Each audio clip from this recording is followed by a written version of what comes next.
Hello everyone, and thank you for joining us for the final webinar of Penetration Testing, a short course presented by IT Masters on behalf of Charles Sturt University, or CSU. My name is Guy Coward, and I will be your MC. Your mentor is Jeremy Koster, who you will hear from shortly. As always, before we begin, some housekeeping, beginning with Zoom functions. We ask that you direct questions directly related to course material to the Q&A section and ask administrative questions via the chat function. And I'm sure you all know how to use both of them by now. Before we get flooded with questions, I have some exam news, and don't worry, we'll repeat and expand upon that news at the end of the webinar. For those of you listening live, from tomorrow, the 14th of March at 9:30 p.m. Australian Eastern Daylight Time, the course exam will be available to students. You are required to complete all participation hurdle quizzes before you can access the exam and earn your certification. This can all be done at any time, but we recommend not leaving it for too long. Set yourself a deadline.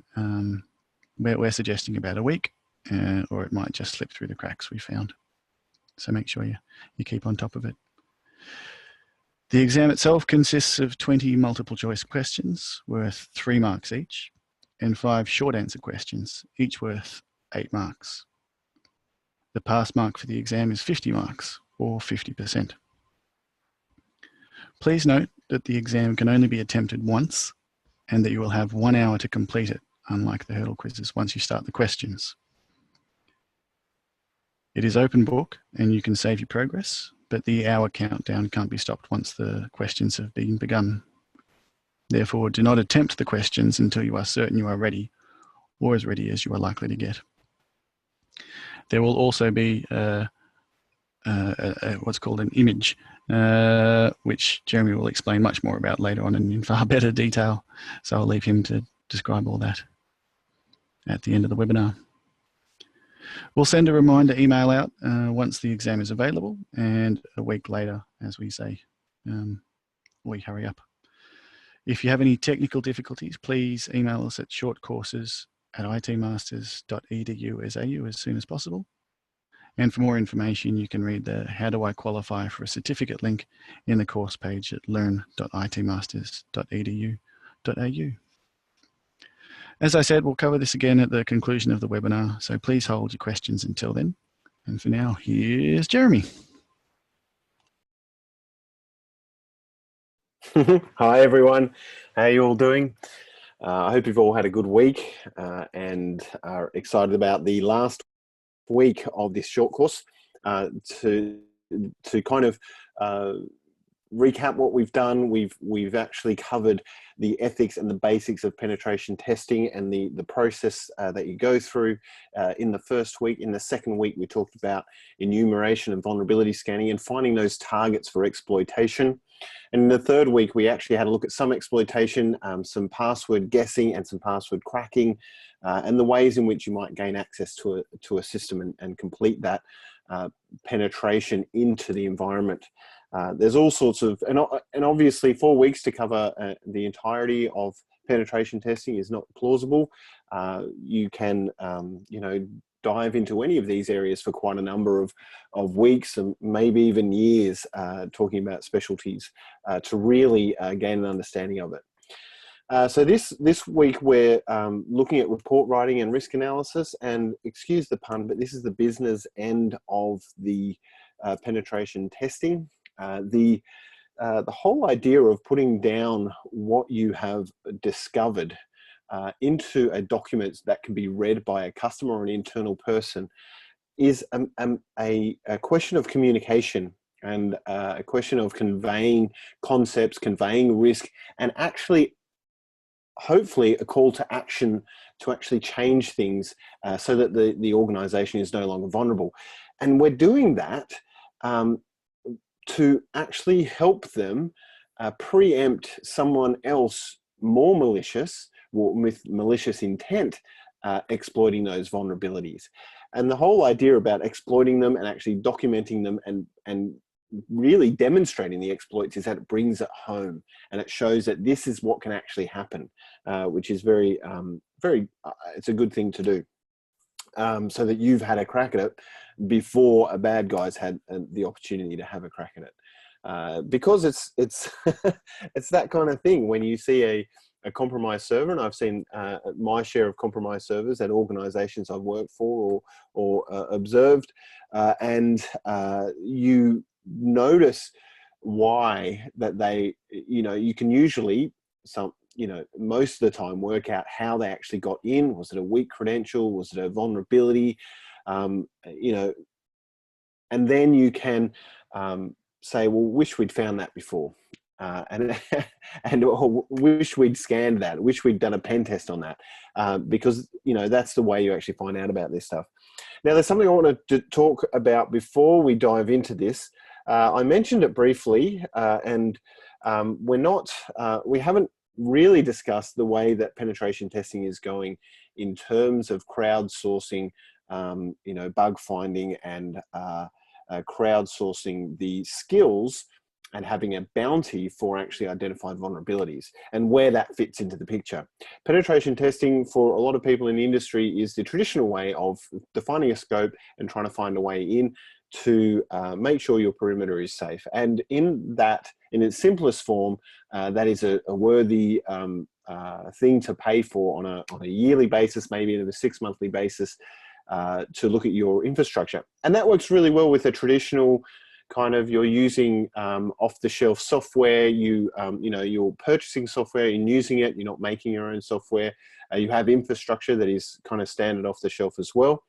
And it's a very traditional model. But what we have emerging and very much getting to the mainstream is organizations like BugCrowd and Devon that are crowdsourcing groups of people to actually find vulnerabilities and report them individually. And then they get a certain price for that vulnerability that they found. So the idea is that you actually open your website or your bit of software that you are developing to a broader group and a broader skill set. And it's an interesting way to get more eyes on the same bit of code or the same application. And what ends up happening is that you might get someone who is a specialist in that particular program language that you've written your website in. And that enables you to get those skill sets across your website. Whereas a traditional pen test, you would be drawing on a group of people in an organization, scheduling time. They may or may not, there's a smaller group actually looking at your web application. Now, for traditional kind of perimeter, where you're using just off-the-shelf stuff and you're not writing your own, then the pen test may work fine every scheduled time. But if you are developing your own software and you are doing releases every day, you may be introducing bugs all the time. So you can schedule bug bounties so that people can come in and have a look at them as you are developing all the time. And you can see how it's a lot more agile, it's a lot more persistent. You can also have a responsible disclosure policy to say, well, if you find something, you can disclose it, we'll put you on the honor roll, and that can work as well. So you're not actually paying people, but they can find it, and you can actually put a web page up, say these people found these things, and they can use it as kudos or to show they've discovered things to a future employer. And so this whole kind of emerging kind of way of crowdsourcing this expertise fits for certain types of engagements. Essentially, it's the same from a skill perspective. You are trying to find a way in, you are engaging, you are still have a relationship with someone, whether it be the kind of the bounty operator or the end user or the target company.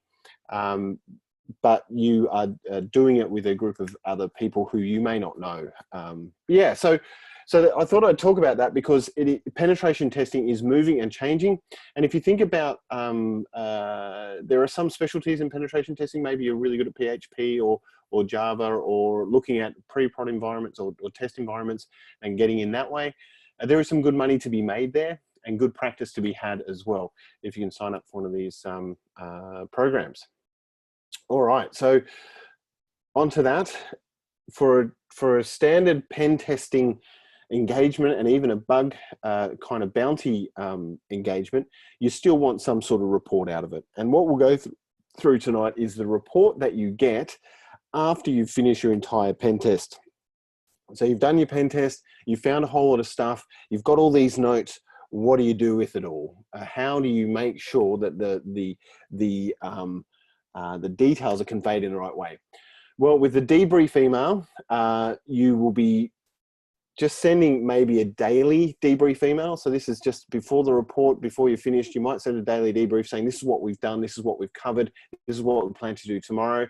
That might be something the customer requests or the internal customer requests, but it also, if you do that off your own bat, will provide the person receiving the email with a sense of assurance that things are actually happening and going on.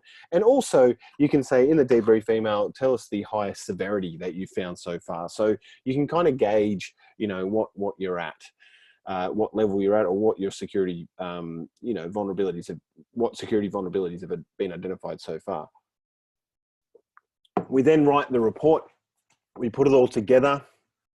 We bridge the gap between the technical details and the business knowledge, right? So this is what a really useful cybersecurity professional is, someone who can actually take the technical resources and the technical details and say, this is how it translates to business risk, and actually bringing the idea that, right, there's this asset on this box, there is a serious risk here, we need to present it as such. And really, for the end user, there's no value in the pen testing occurring until they actually see that report. And the report is often, for a organization, is often used for audit purposes. So you might have a compliance requirement such as PCI to have a pen test occur every 12 months, and then you don't really have evidence to that until you have that report. So all the value that you're delivering is actually in that report, and it makes you realize how important the report is to the end user, the customer, or the internal person. So what do we want to document? We want to document our method. We want to prove that it is a fair amount has gone on and you've had the skills to do good work. We want to document the actions that we've taken. You know, so what was our plan? What did we actually do? And what was the outcome? What were the findings that came out of the pen test? And then you want the recommendations. So a report without recommendations are a little bit controversial, because you are actually trying to provide advice to someone on how they might fix their own system. And it might be a very deeply embedded application that has a lot of history. But what the recommendations do is is basically a suggestion on how you might fix it. And then you can possibly have a retest or something similar to make sure that that's happened or not. So I'd recommend putting in recommendations. I think that they are useful, and I think that without a recommendation in your report for especially high vulnerabilities and critical vulnerabilities, then it kind of loses some of its value. All right, report writing techniques. Now, I harp on this a bit because I think it's really important, and I've seen eyes glaze over of executives when they receive a report they can't digest and is not suitable for them to read. So it's really important that you consider the audience in what you're writing. And the primary audience for a pen test report for a professional outfit or even internal is the executive team, the senior leaders who want to be able to see the report that they've received and be able to decipher from it very quickly what the outcome was. And then we'll go through the executive summary in that case. So, and that's a bit of a trick, because if you are writing a report, often you're writing to say, oh, this is what I think people should hear. But really you've got to think, how will people read this? I'm going to have an executive, I'm going to have middle management, the guy who actually asked for the pen test to occur. I'm going to have middle management looking at it. I'm also going to have technical experts looking at it. How can I write a report that satisfies all of those audience categories? One thing I'll say is that finding a reliable reviewer is very important. Usually there's a whole process of quality assurance in a pen test firm or consultancy. They will have a review process, and it's got to go through multiple eyes before sent out. Having said that, I've received pen test reports from professional consulting firms that have been very poorly put together and very disappointing. And that may not speak of the technical accuracy or the technical capability of the people behind it, but it reflects upon the professionalism of the engagement, and that brings some question marks when some of this stuff costs a lot of money. So there is a need to keep that, to make sure the reviewer is a good reviewer, because what happens is when you're writing a pen test report, you get so close to the document that you can't see it impartially anymore. It's just a trick of the mind when you're spending so much time. You often need to put it down at least for a couple of days and then come back and look at it with fresh eyes, and then you'll see it in a new light. Having a reviewer enables you to do that a little more swiftly. Make sure that you have several read-throughs. Again, when you've been reading and writing a document for so long, you skip over it naturally. So forcing yourself to read through each section to again look at it with fresh eyes is really important. Have some sort of draft and release documentation version. A lot of modern documentation or document storage does this automatically these days, but even just simple file names, 0.1, 0.2, and then a 1.0 for releasable is a simple way of doing it. Concise and simple language. We are not often, we don't expect the executives to understand every nuance. We want to keep technical jargon out of the sections that are describing a problem or describing a method. When you are doing a paragraph of text, it has to be really clear what you are talking about and free of rambling and jargon. And that's you know, and perfectly reasonable to have jargon in the technical sections, because you are trying to explain to a fellow technical person what you have discovered and what you think the issue is and how you might resolve it. So it's important to understand which sections have what level of language in it. And it may seem like really obvious things, but I've been teaching technical and business courses for so long from a cybersecurity perspective that a lot of the assessments that are given to me, that are, you know, reports or, you know, incident response reports or pen test reports or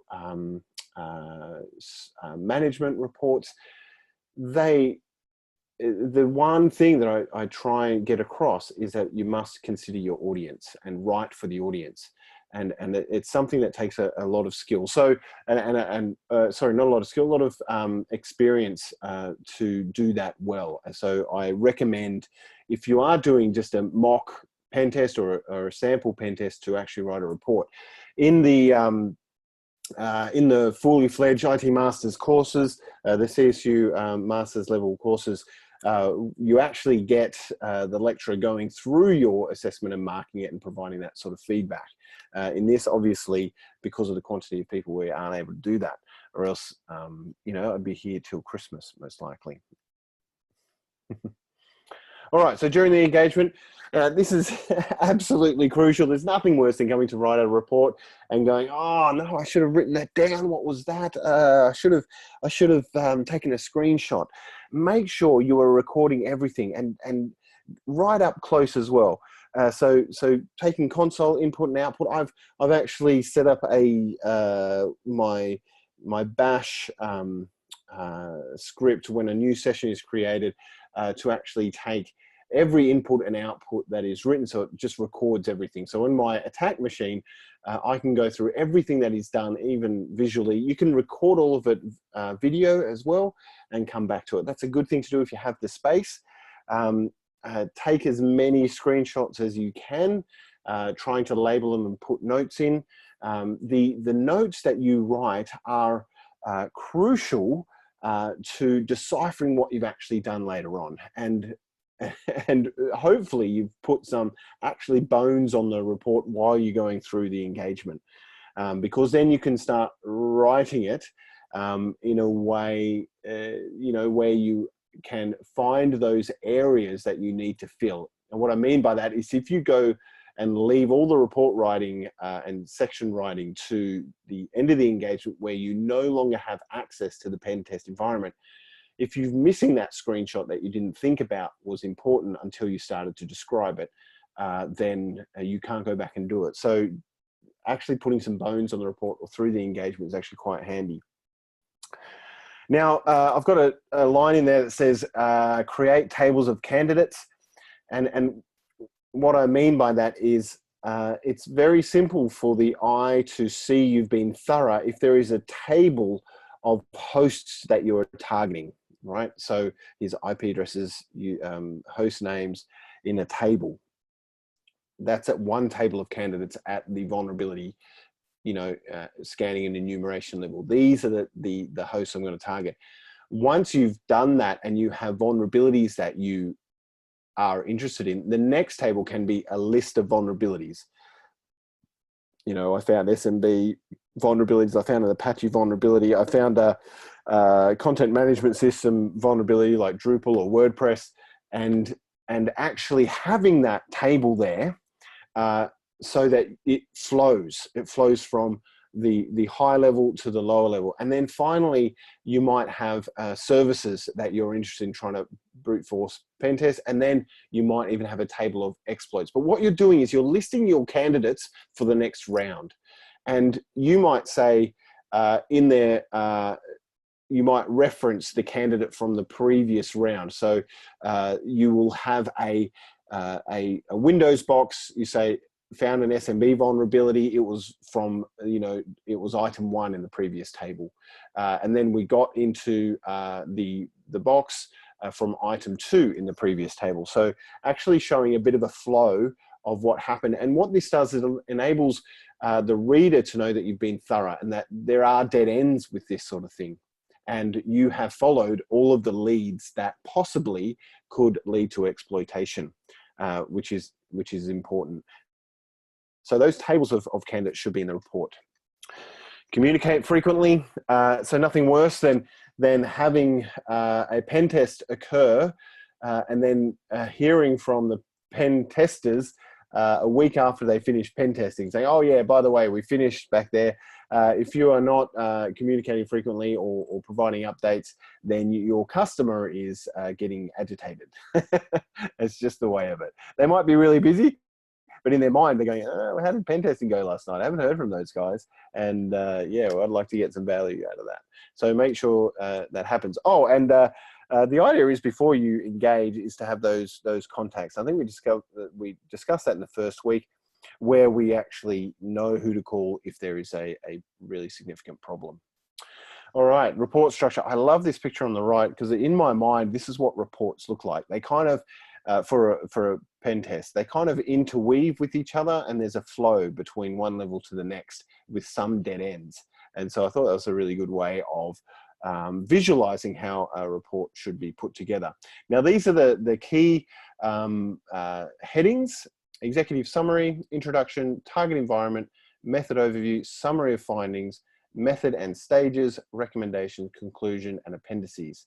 So you don't really need, so some of this here, you can do it a different way. You can put summary of findings lower, but really it should be the flow, a good kind of bookended approach. So the executive summary is quite similar to the conclusion. The introduction is a bit different to the executive summary. We'll talk about that. But that's kind of how it should be structured. Very easy to find. Headings are obviously crucial. It may sound obvious, but if you can't flip through a report that you've printed out and find what you're looking for quickly, then your structure is not clear enough. But this gives us a way of really understanding what process was taken and where to find things. The executive summary, I love this guy. He's got the 30,000 foot view of the planet. Really, I mean, when we're talking about executives, they want to know in literally 5 minutes what the the outcome of the pen test is. And sometimes that can be really hard to do, because when you've actually done a pen test and you've managed to break into something through some sort of vulnerability that wasn't exploitable before, but you found a new way to exploit it, then you might be quite proud of it, and you might want to put some of the technical detail in it. The team was, you know, really good at exploiting the PHP underwrite no null sliding scale exploit race condition. And they have been able to do this with minimal training, blah, blah, blah. You might want to spruik your efforts, but that's not what they want in the executive summary. They really are, you know, moving from issue to issue every day. The executives, we will have sympathy for them and say they're very busy and don't have much time to spend on this. And if you want to be of value to the executive team, you will create an executive summary that they can decipher all of this in a few minutes, because that's what they want. So executive summary is what is done, what was done, what was found, what needs to happen now. This may sound very basic, but we did a pen test on this environment. We found the following vulnerabilities that were critical, maybe the top 3. What needs to happen? The recommendation is to patch, to do a password audit, and to implement further firewall rules, right? So this is kind of in the first paragraph of the executive summary. Then you can go on and say the overall risk was medium or high or critical. The top 3, top 5 maximum, you know, you don't want too many more details than that of what those risks were and what the threat scenarios are, right? This means that this could happen to this asset by this actor. And then you want to have no technical concepts in there. So the real content is just in here, right? And you don't want too much more than that, or else they're in the weeds and you've lost them. So having be able to say, this is what's going on. You might be able to say, this was done, this is found. The overall risk is low. We do recommend this. And you probably guess this, but you don't really come out of a penetration test without some recommendations. There's no perfect system.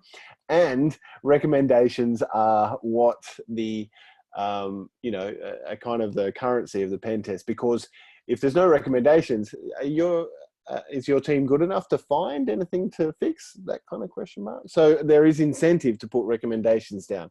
If you actually, I have never seen a pen test report that has come back and said, we have no recommendations, you should not change anything.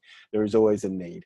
And there's a hidden, not a hidden, but obviously a expectation that there will be something found, because, you know, you're quite capable technically.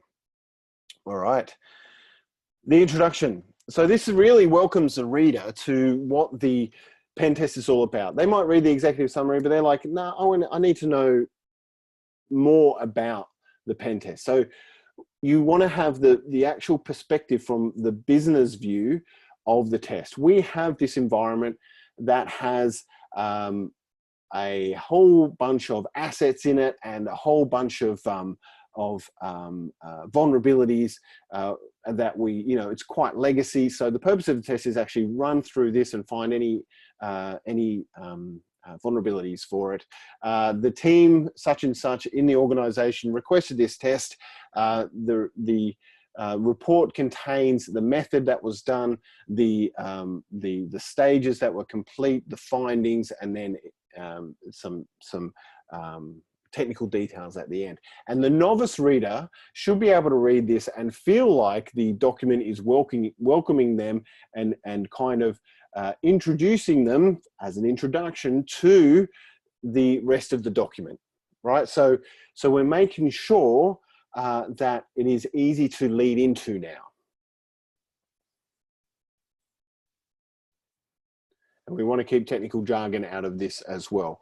But obviously they're now into the report, so they want to go further. Usually someone's reading the introduction because now they want to move to the next section.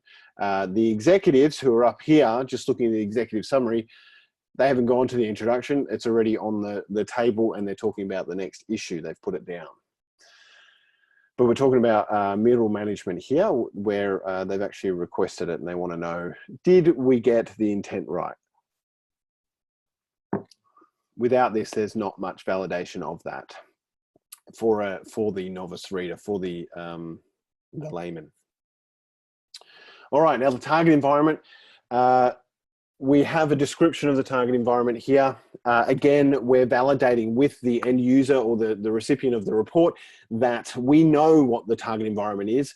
We may even have a diagram of the target environment, how we see it. Very, very helpful. We have IP addresses, DNS names, applications, everything that they asked us to test, maybe even a little bit more in the scope that we identified. Maybe we found some more DNS names that were pointing in there and some reverse DNS names, an application hiding that was no longer there before. It's amazing where applications can hide in paths. Whole Joomla applications can sit in paths that everyone's forgotten about and can be discovered again. What the internal and external view of this environment is. What does it look like from the internet? What does it look like from the desktop environment? And what may it look like from the DMZ? And then maybe the information that was provided to the testers about the environment itself. We were provided this information to go on, and that might enable the next pen testers, or the next middle management person who may not stay around, and someone may replace them, and they can get an idea of what's reasonable to provide it from an information perspective to a pen testing team. It can be a semi-technical audience because you've got IP addresses in there, you've got a network diagram, you have devices. It's fairly light on, but it's not deep dive. But we're getting an idea of what the environment entails because we're validating, we're doing what they expected, what the customer expected. Now, the method overview is really just to give an introduction to the semi-technical audience again, how you planned on proceeding with the pen test in context to the scope of the pen test that was provided in the previous section, right? So we have this environment and you've just described it. This is how we planned on testing this environment. And the brief description of stages you went through, the open source intelligence, the intelligence and enumeration, the scanning, the exploitation, the password guessing, the pivoting, the extraction or exfiltration, those sorts of things are what you're trying to describe here. How extensive was the method? And really you're trying to impress on the semi-technical audience here that it was thorough. And we know what we're doing. We've got a whole bunch of techniques that we've used, and we have these guys who are doing the testing. And it again provides evidence of value to the end user.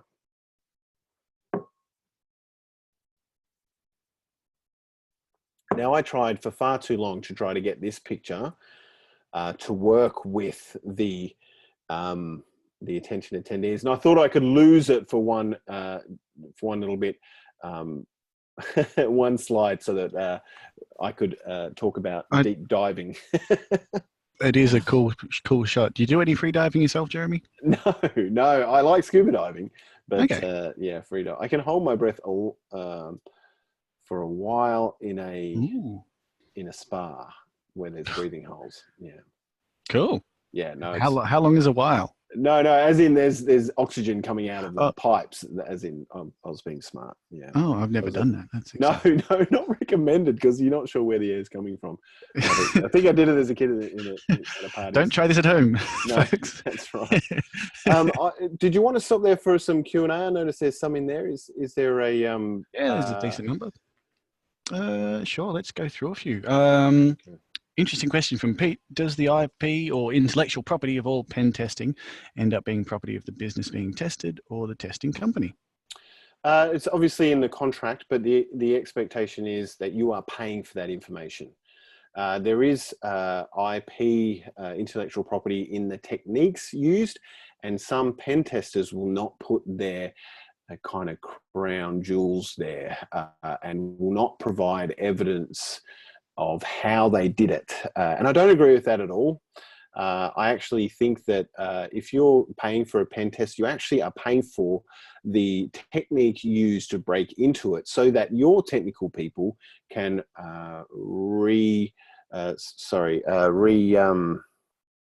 can actually test it themselves and replicate it. If you can't replicate an exploit on a vulnerability, you can't thoroughly test it. And also that leads to your own staff being educated on a particular exploit as well. So I think when you have that engagement with the pen tester, you say, I want the evidence of exploitation and the method. I hope you're okay with that. And the really professional outfits are very open and honest about how these things happen. And some will even come in and show the internal technical people how they did it. Whereas I just prefer it to be in the pen test report. Cool. I'll grab a couple of questions on the report itself. Where do you put the tables of candidate or weaknesses found in the report structure? So the table of candidates should be in the corresponding stages. So in the current slide, I've got stage 1, stage 2, stage 3, and basically the findings of those stages are the next candidates, certainly in the top 3. So you'll have tables for what you've discovered in OSINT, a table that you've discovered in enumeration, a table from vulnerability scanning, and then exploitation, you'll have a table as well. But really you start to have more relating to findings down the bottom in 4, 5, and 6. Because you are saying they're not candidates for the next stage, they are kind of ends to themselves. So you just have a summary of findings in those. Yeah. Okay, and perhaps the last one for now, are there any resources available showing examples of pen test reports, any sample pen test reports? Yeah, it's a bit embarrassing, but I did the GPen many years ago, and I wrote a paper called GPen for PCI. And this is not kind of spruiking myself. It's easy to just download it, but it's got a decent structure even today of an example pen test report for PCI purposes, cool. which is kind of normal kind of structure. So if you have a look at that, I even referred to that for some of this content, just because it was a good kind of when you do a GAC course and you sit the exam, you get a silver certification. If you write a paper of a decent quality, you can turn it into a gold certification. So I did it for that purpose. So you can have a look at that. It's called penetration test in-house. That's the key word, in-house penetration testing for PCI. So have a look at that. If someone wants to find it and post a link in the chat, that'd be great. Maybe post a link in the forum too. That'd be also good. And excuse typos. It was early in my career. No, that's fine. Let's keep going. But congratulations on another strong photo game in this slide. Yeah, I've got pressure now. Yeah, no, it's a thing. I like the typewriter so far. I was updating the slides a couple of days ago. I'm like, oh man, are these photos good enough? I'm not sure. Anyway, I've got photo anxiety. All right, so. All right, so these are the stages. We've been through these in the pen testing process, but this is all about documenting those stages and being able to write what they involve. So when you're saying OSINT or open source intelligence, you're talking about going and doing the Google searching, the DNS searching, and all that sort of stuff, and you're documenting what your technique is. And again, what you're doing here is you're providing evidence to the more technical audience that you know what you're doing. So we have the executive looking at it for 5 minutes going, I understand now. The semi-technical audience looking at the introduction and method overview. And then the technical audience might grab this part and go, yeah, I'm not sure about these guys. How thorough were they? And they'll be able to actually make an assessment or judgment on how extensive it was by how many things in this method they don't understand. so that's kind of what happens. You read through and go, oh, I didn't know about that. Oh, yep, no, okay. So as soon as you get a technical person reading stuff about techniques that they didn't know before and learning something, they immediately have respect for whoever wrote it or for who conducted the penetration testing. So that's what we're trying to do, and it all comes back to understanding your audience and writing these sections for your audience. And I can't impress that enough. Certainly in any document writing in an enterprise for audiences in an organization. Again, plenty of screenshots and evidence. So it gets very boring if it's just text. People go to screenshots, much like, you know, even the, this live session or this webinar, as opposed to last week's webinar where we had a lot of technical detail and some demos, is a lot drier. So is just a block of text talking about the detail of the stage without any kind of, you know, this is what we did and this is how we did it in there. Now, there is a level here that you are only putting in relevant information, and information where it doesn't kind of push the sections out to pages and pages. So you are tempering how much detail you put in here, because you're just trying to impress what was the key commands that were run. In the appendices, you can put in the whole stage of the exploit, right? You can put in, you know, even installing the module, trying different ways to the module, and then the successful module at the end. But not here. You will blow out this section and you lose the momentum of the document. So plenty of screenshots, plenty of eye candy, maybe even some graphs if you like. Well, I haven't seen much of that, but, you know, success of maybe password guessing on certain services.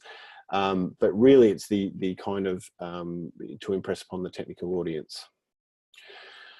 The summary of findings is really a table that has the findings and the vulnerabilities that are of consequence in an order of severity. So you have obviously the critical ones up the top, because that's where the eye goes.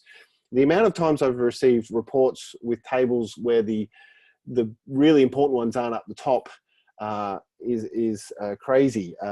They should really be there so that you can get an understanding straight away of how many things you have to deal with. And that's what everyone wants to know when they receive this. What's critical? What's at the top? What do I need to do? What is going to ruin my day? What is going to make me not focus on what I planned on focusing on? Or am I okay? And the details in this are having some business context. So what assets are sitting behind the vulnerabilities that have been exposed? What threat scenarios are there that would actually allow these assets to be exploited? Who's the actors? What is the asset? What is the negative impact? Is it difficult or easy to exploit? Is it something that you need specialist knowledge for, or is it something that a script kiddie could do, or a worm, even an automated system could actually, or a automated malware script could actually exploit? So you think about SSH malware, or the malware that was running around on all of the Windows vulnerabilities that we had with WannaCry and NotPetya. You think about Spybot and Crunchy and Down Add Up, those sorts of things, Configure. Those vulnerabilities were deadly easy to exploit, which meant they were wormable. Others are specific to your system only, so they're difficult, needs internal knowledge of the application that has been written by your organization.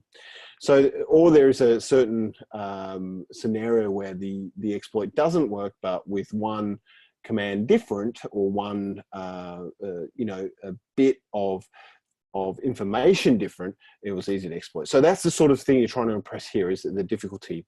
Likelihood of being discovered, is someone going to just come along, scan and find it? Drupal's good like that, and WordPress is good like that. You can be scanned and find it. The struts vulnerabilities were very easy to discover,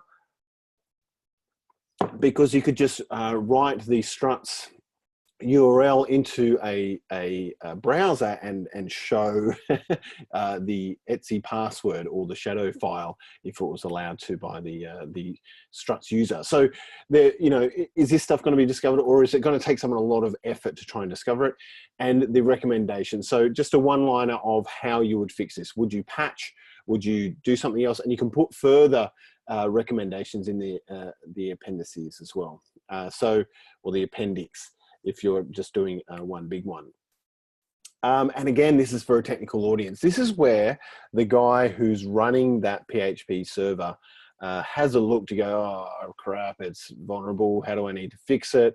And you may have some one-liners for recommendations. Say, put a web application firewall like mod security in front of it, or get an F5 or some imperva, or just do input validation within the code. And sometimes you have to provide multiple recommendations because it's not as easy as, oh, just get your developers to fix it. In a lot of cases, there's an application that has been orphaned. The company relies on it. The people who wrote it are no longer there. There are some people who look after it, but they don't know it intimately. And actually fixing something in it may break some crucial part of the application. So putting a WAF in front of it, or blocking it from certain IP addresses, or doing some other recommendation is something that you can put in this table. Obviously, you don't want to have a whole kind of two-page recommendation thing, but you might, as a meeting after the pen test, they might call you in and say, can you explain some of these recommendations? We can't do this, we can't do that. And this is how there's value provided by the pen tester as well. If they provide the alternate options of mitigating the same risk, it means the business can continue with less pain. And that means less cost and more revenue for them, basically. Yeah, and technical audience. And the conclusion, as you get to the end and run through the finish line of the pen test report, you want to have this kind of, we ran this report, we had these findings, it took us this long, there was success here or not here. We recommend these 3 things. It's a bit like the executive summary, but it just caps it off. No one really reads the conclusion, but if it's not there, it doesn't seem complete. It's for the semi-technical audience.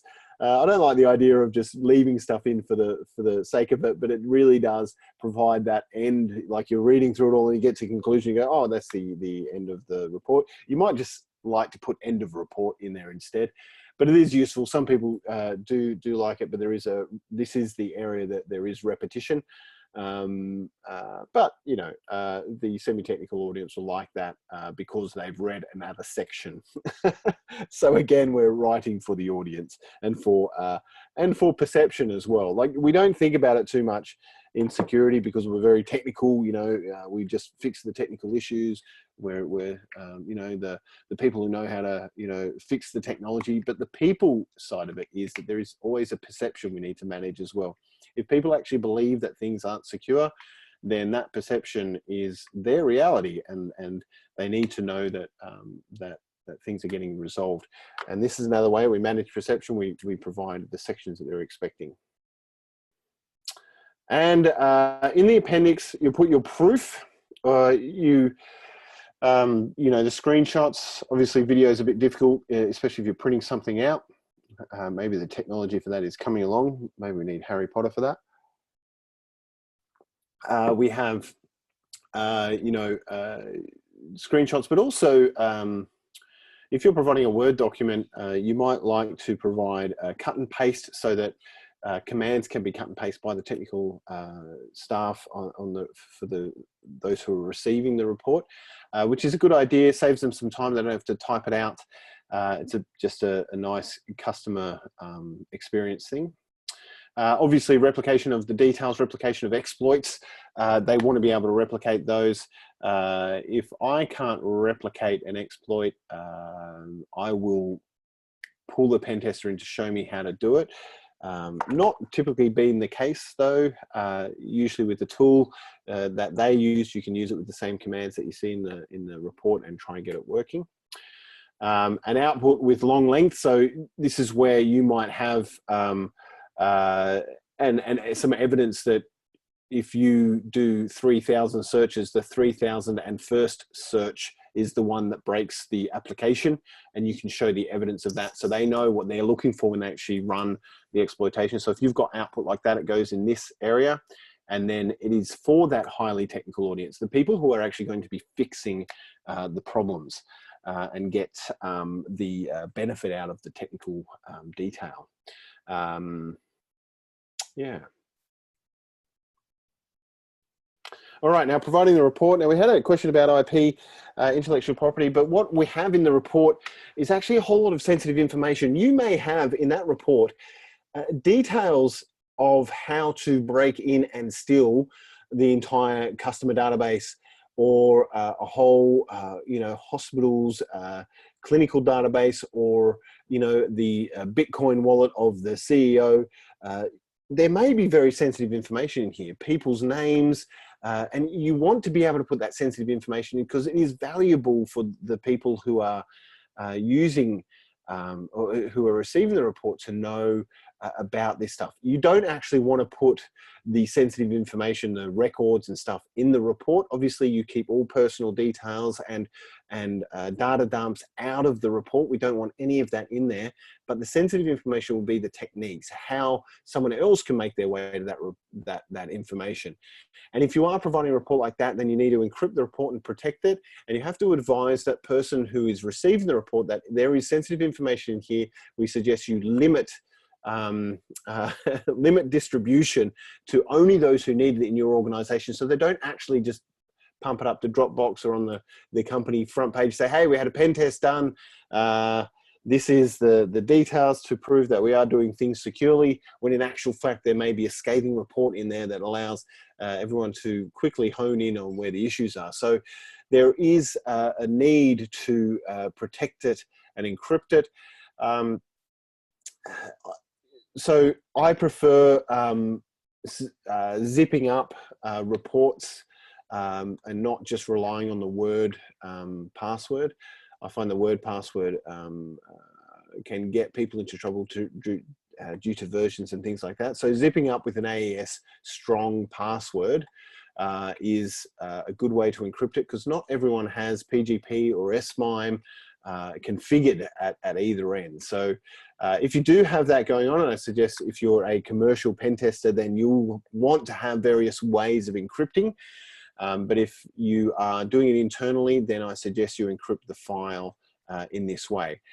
The reason for that is because you are encrypting the file in email. Email has a way, often with email, but you may be delivering it in person as well. That's an option, but usually it's through email, because that's kind of the fastest way to do business like this and the most convenient way. So they receive it in their inbox.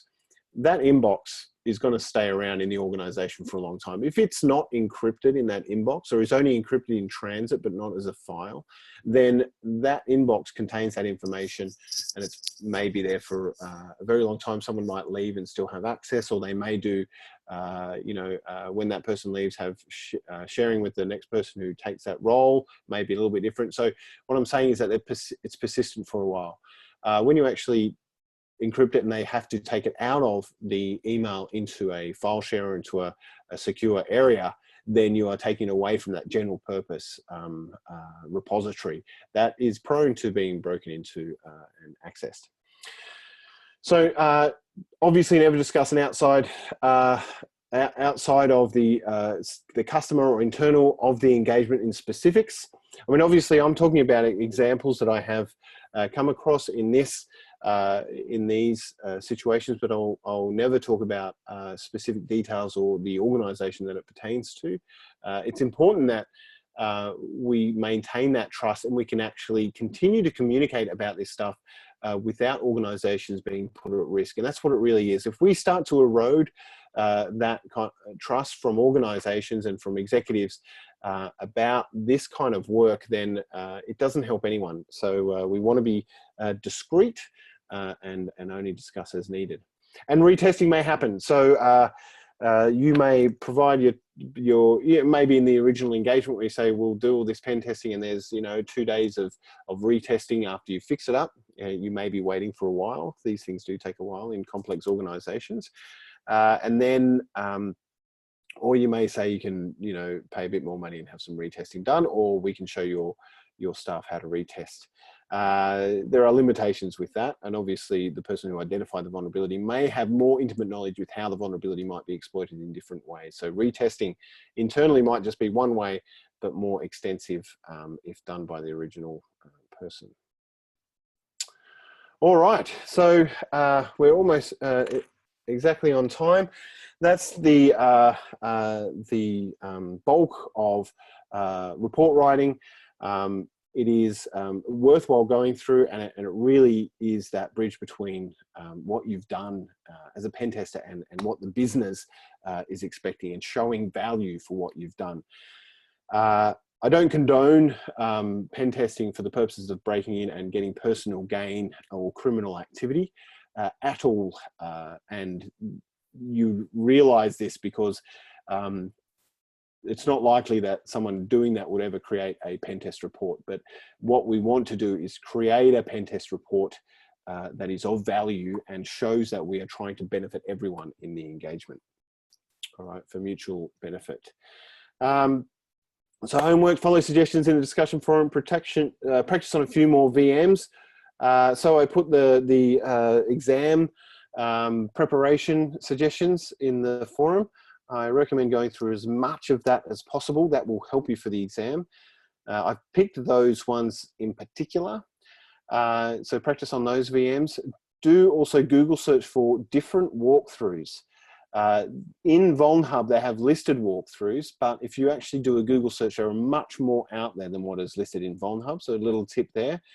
Also think about doing something like over-the-wire war games. These are great step-by-step approaches to hacking tasks and a really good free utility to have a go of. I recommend the Bandit one to go through. And then get all those tools that you've used or tried to use working in your environment.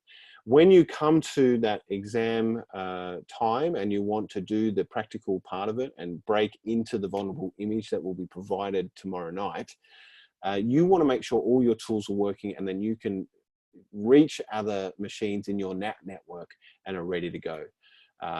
Spending too much time, and you've probably noticed this, that a lot of the work to get up and running pen testing is actually getting the environment running and getting your lab running, getting your pen testing environment tools working as you expect them, getting familiar with them. Mucking around with tools is no fun when you're actually on a pen testing engagement. You want to be very familiar with them. So the preparation is really important. Okay, questions, and we'll discuss about the exam. Okay, let's whip through some questions first. Maybe no more questions after now, just so we can get to a proper discussion of the exams. Yeah. Let's start with Daniel. No, actually, we'll get to Daniel's last. I think that's an exam question. Okay, IJB, get in early, right at the start of the webinar. Thank you for your patience. How do you make Hydra run faster? I was getting 6.7 tries a minute, or 101 tries in 15. It is limited, and I'm expecting this is going, Hydra is trying to attack SSH, so it will be limited by what SSH will allow you to do, and SSH has got some good routines to slow this very process. And this is the whole idea about password guessing. You're at the mercy of the application that you're trying to log into. And a good application will allow you to try 5 times and lock you out for 20 minutes. And then that makes this sort of guessing more infeasible. So you need to really have a weak password or a very good idea of what the password is before you start. So Hydra, apart from making many processes, Hydra will only be able to go as fast, because it's online guessing, as the application you're trying to break into. I can't see that question on here. I just answered lived it. Okay, got rid of it. Omar has asked about a pen tester getting the ISO 27001 or 27001. Yeah, Never yeah. knew how to say that. Certificate when it comes to applying for a job as a pen tester. Is it important? 27001 is more on the auditor side of the skill set. So I see cybersecurity skills falling into three categories. I see them falling into like people who are technical and in the trenches, either doing incident response or pen testing or forensics. Then a middle run is for you know, people who review and consult and audit.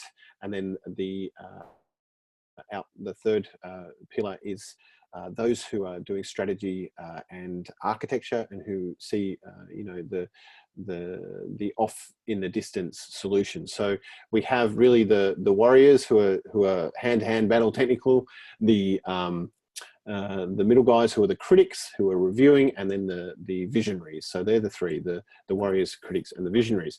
So the those guys who are in the trenches and figuring out the technical expertise are typically getting certifications like you know, GPen or OSCP or CREST, getting actual, you know, pen test certifications or incident response certifications that have significant technical content.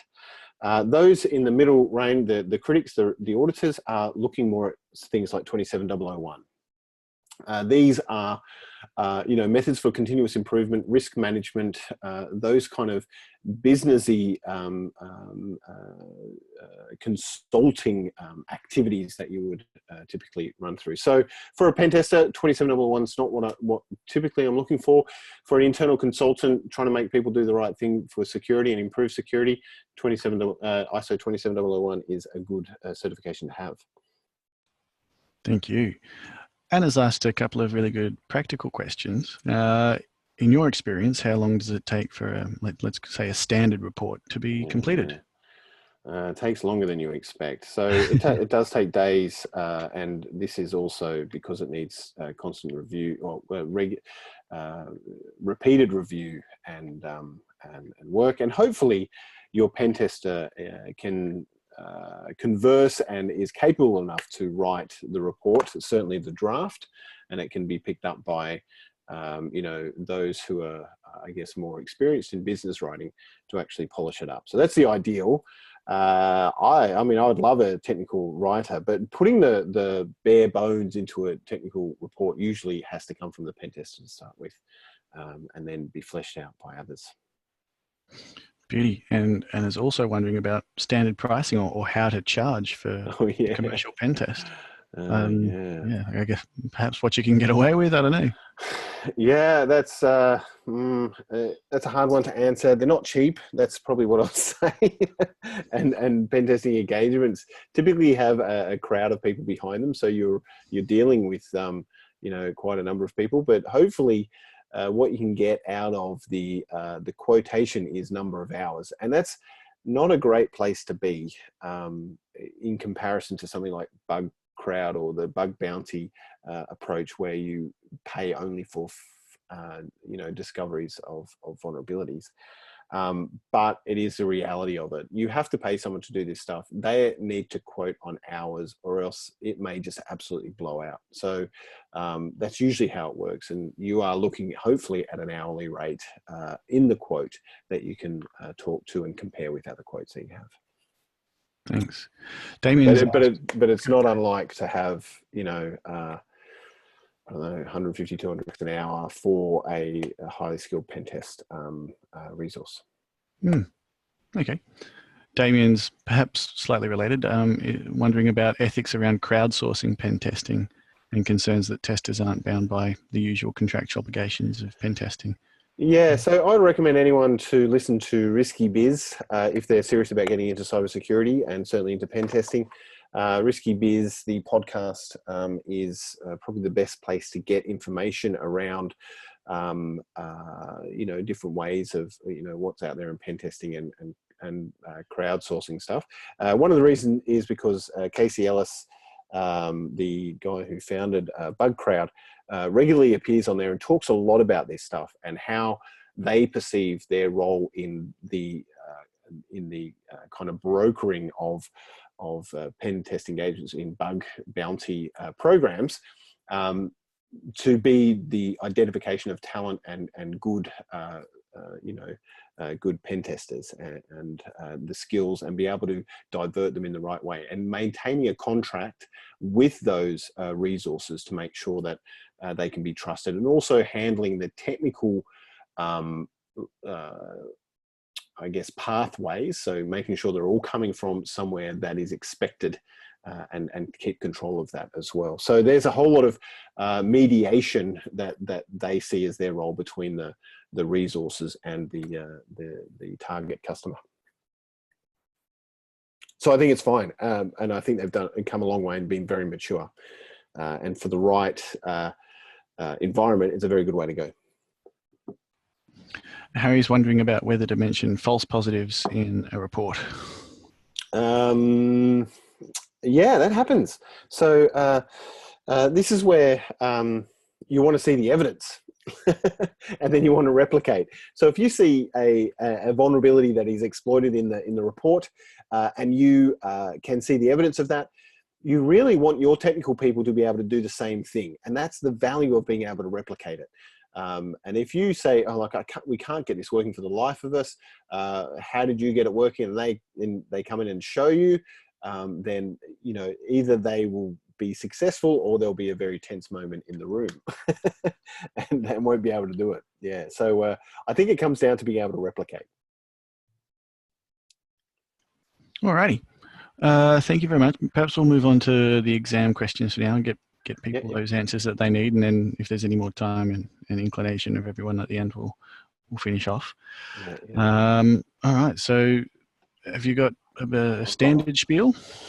Yeah. So I'll start first. And then hopefully everyone's questions will be answered, and we'll move on after that. So the image is a vulnerable system that is one that is currently on VulnHub. I won't tell you which one it is because I think everyone needs to have the same amount of time to discover it and go through it. There are plenty of walkthroughs for this particular image on the internet, and 3 example walkthroughs are provided, but you can certainly Google others to find different ways if that is not working for you.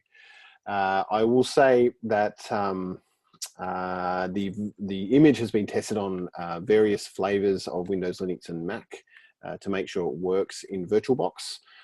So you're expected to run this in a NAT network like we've been discussing. And I would recommend only using the image for the limited time of the exam. Obviously, all of these images, and this came up in a previous webinar, is that the images are not vetted for malware. They may actually be malicious in intent. The likelihood of somebody putting something like that up is fairly remote, but you must be aware of it. So I wouldn't load this image up and put it on the internet. It being able to talk to the internet is fine and sometimes necessary for downloading exploits onto the box.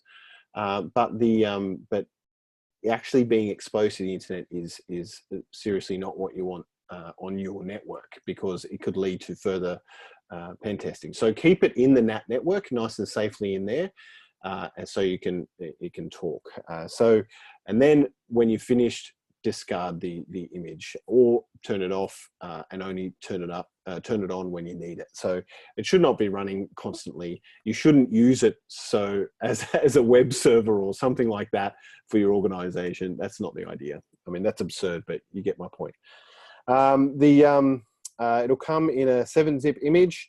The OVA is inside. There will be setup instructions, just high-level ones, because it's expected that you can actually import an OVA now. Ensure you've got the latest version of VirtualBox.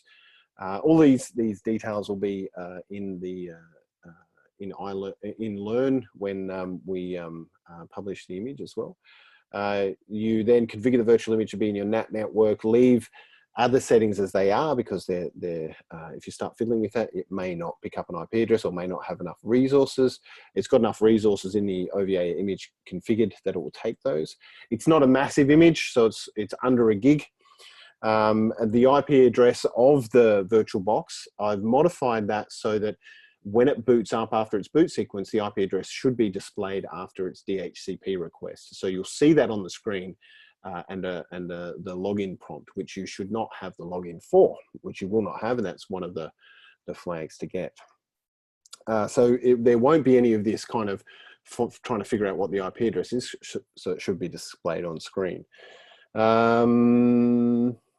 Yeah, so the idea is you get the image, so the exam will be ready straight away, but if you go and sit the exam straight away without actually trying to break into the image, you won't have the flags, as the flags are questions in the exam. So the last 5 questions of the exam are the flags, and the first 20 questions are technical questions about the process of breaking into the image. So it is heavily reliant on the practical component of breaking into the image from your Kali into the vulnerable image. And there is questions about tools, flags, what certain things mean, some of the things you'll be able to figure out by research. But an hour, you should be expected to be able to finish the whole exam in an hour if you have completed the practical exercise. There's no problems with that. I would not start the exam, and I can see a question from Oz Knight. I would not start the exam and start going through the live image. I would spend as much time as you need, making sure you've got all the flags and confirmed as much as you can, that you have what you need and you have good access to the image and have got all the flags you think are there, and then go through the exam that way. I will be on the discussion forum in the evenings for the first few nights, at least, for answering questions about the exam. So unfortunately, I'm on a flight on Saturday night, so I won't be available then, but for Thursday night, I'll be loitering after about 9:30, and on Friday night, I'll be loitering as well in the discussion forums. But this is more about technical results, right? Technical issues. If there is a technical issue that you can't get past, I would be looking for those to help people out with. Not so much about, how do I do this? How do I do that? Now, what I'm suggesting is that students should not be sharing, just like any exam, especially any exam that is open book and you're doing it on your own computer, you should not be sharing answers or what you think the answers are with other students. That just defeats the entire purpose of the learning and practical exercise. If someone asks you, I can't get past this area, the tool's not working for me, can anyone provide me a hint? I think providing hints on how to use a tool is fine. Maybe a good way of doing that is pointing towards a walkthrough that explains how it's done, rather than providing too much information. And the idea is that you step by step through the walkthrough, you are running the practical yourself and you are learning yourself, because you have problems in your mind. And the whole idea about pen testing is to find that solution to the next hurdle and moving on for the next one, the next one, the next one, and not getting caught in any kind of roadblock. Believe me, the guys who do these CTFs aren't using a walkthrough. The guys who are experienced get the vulnerable image and then just have to go for it. So the idea is that we are giving you the tools and resources to learn about these hacking techniques, so that you can then get a foothold in the knowledge and a taste for actually breaking into something, which is quite exciting. Then be able to go off on your own and have your enough skill and knowledge to try something without the walkthrough. Okay, that's the spiel. Shall we do questions? Alrighty. A couple of questions about, there's heavens, there's lots of them. Does the 1 hour time limit apply to downloading and doing all of the image work and the questions themselves, or just the questions? So the exam's for 1 hour, but you get the image to play with for as long as you like before you sit the exam. Beauty. And that's a lot of the questions gone. Maybe just whip through them if you see anything you'd like to answer. Feel free. Yeah, Marco Ermini's got, how would you test knowledge of Kali in the exam in a practical way? Is there like a simulator like the Cisco exams, or the questions are? So we are, obviously the practical exam is actually breaking into a vulnerable system, which simulates real life to a certain degree. but there are command style questions as well. But also, you know, what do you use this for? What is typically used here? Yeah, it's the multiple choice questions are quite technically specific with the tools that you're using. I hope that answers the question.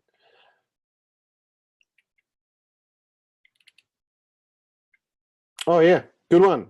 Mud, I actually meant to talk about that, so I'm glad you raised it. So I think we discussed it in the first webinar about if you actually incidentally or accidentally get sensitive information on your own machine, you need to dispose of it. So yeah, we did cover that in the first webinar, but it's important to be clear with your customer, internal or external, that you are not keeping anything sensitive that you might obtain from the pen test. You will keep, obviously, evidence of the pen test for your own records, but anything that pertains to individuals or, you know, stuff that isn't resolved and you expect it to be resolved should not be kept. Thanks for that. Nellie's got a question about the scope of the report, including like a statement on the scope. Tell people what's not included. Would you agree? Yeah, if there was a yeah, in the target environment description, that is a good thing to put in if there is a specific area that is to be avoided. And if that area you believe is of consequence and is actually changes the intent and outcome of the pen test to a point where if you give a medium rating, then you know, you're being actually a little bit deceitful, because you may be presenting the whole environment as a medium rating of risk or a low rating of risk. And I think it's worthwhile in the executive summary saying that the scope was for this environment, but it's definitely not the place to put IP addresses and things in. Obviously, you want to be able to describe the business environment. And then if there is an area that you believe is of consequence, to say this does not include this environment. So the worded example, yeah. And you have to use your own, you know, own guide there. But it's important not to present a report that may give the wrong impression, yeah, or be misleading. Oh yeah, I love these categories: warrior, critic, and visionary.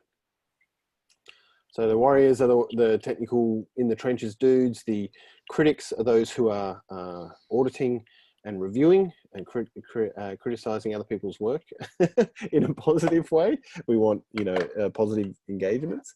And the visionaries are the architects and the strategy guys who are looking at implementing solutions that are architecturally sound, and the enterprise security architects, you know, the guys who do SABSA and TOGAF and that sort of thing.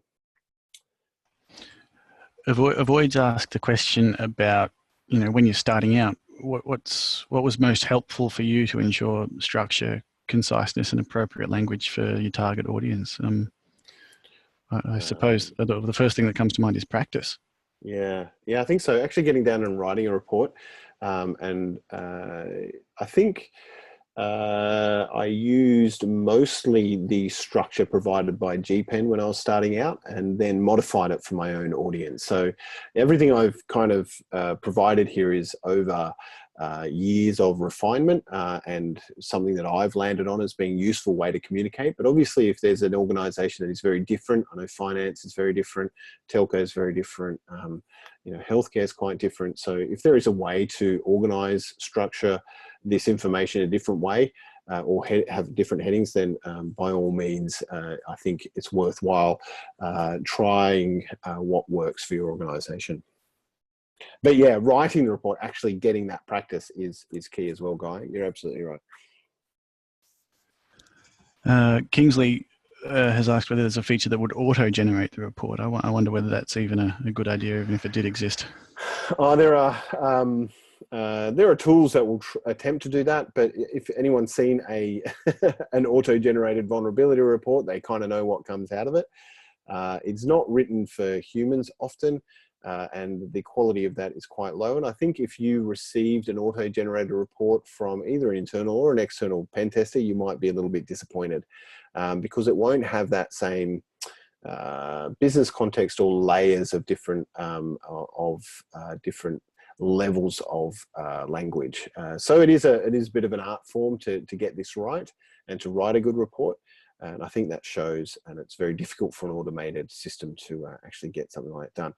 In saying that, generating an automated report from, is it Core Systems or from, I think even Kali, the professional version might do some sort of report that is worthwhile putting in a pen test and using the information from that in a pen test report.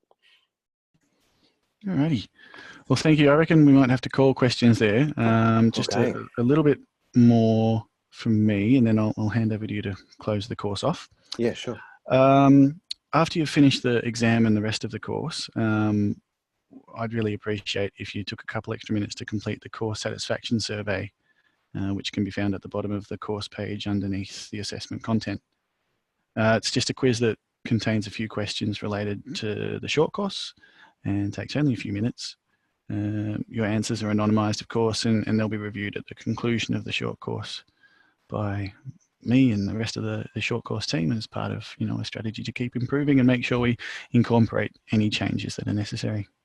So your feedback is really valuable and helps make future courses better. There's also information for those interested in further study in that section of the course page as well. So heaps of links. You can go and look at the Masters of Cybersecurity or Information System Security. And if you want to get, I guess, an idea of whether you'd be eligible for any credit or eligible for entry into the courses, you can fill out a web form at the link there, and I'll get in touch with you. Some thank yous. Thank you to Jason Howarth from CSU for presenting in the second webinar. Thank you to Chantel and Sophie from IT Masters for all of the admin work that makes these short courses possible. Importantly, thank you to everyone listening live or later on in the recordings. I love these short courses, and your participation helps ensure that further short courses are developed and run. Your inclusion in the forums and chat and make the courses much richer, and I'm thankful for that. Again, all information on the exam is on the course page, so have a look there before sitting it. Best of luck with it. Hope you've enjoyed the course, and thank you so much to Jeremy, who I'll hand over now for what's been a really good, strong short course with a really, difficult and interesting, or maybe not really difficult, but a more difficult than usual exam with great content. So thank you so much, Jeremy, and I hope you can all thank him too. Thanks, Guy, and for your intros and facilitation through the course as well. It's been great. I'd like to employ you for all my courses that are that I'm currently doing and will do in the future. I was thinking about it. Why not have an MC for the paid courses too? I don't know. What do you reckon, Jake? That's good. I like it. I think it's good. It's been great. I really enjoyed this short course and putting it together. I hope you've got something out of it. There is obviously limitations with time and the content. There is, it is 4 weeks and it's a big pool of information. I hope I've given you at least the thrust in the right direction to grow your own skills.